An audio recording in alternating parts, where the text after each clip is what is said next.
Hoji aka, hali ham o'zingizni mashinangizni o'zingiz yuvyapsizmi? Sizga bitta taklif aytaman.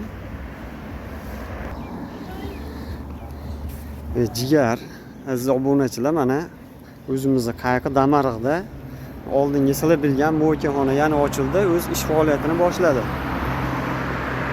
Bu tomon Uchqo'rg'ondan kelish, bilasizlar. Bu tomon o'zimizni shu Guzar tomon. Mana yozib qo'yishibdi, katta qilib 15 ming so'mdan o'zingiz kelib, mashinangizni bemalol yuvib ketishingiz mumkin. Ko'piklari bilan, issiq suvlari bilan bemalol qiyinchiliklarsiz chiroyli qilib tachkangizni yuvib ketaverasizlar. O'zlari ham xizmat ko'rsatisharkan ekan, uni o'zlari aytishadi. 15 ming so'mdan qaynoq suvlar bilan qish kunida qiynalmasdan kelib bemalol mashinangizni mo'yka qilib ketaverasiz. Mana ukalarimiz xizmat ko'rsatishyapti. Telefon nomerlarini qoldiramiz. Behijolat tortinmasdan tashrif buyuraverasizlar. E'tiboringiz uchun rahmat, salomat bo'linglar.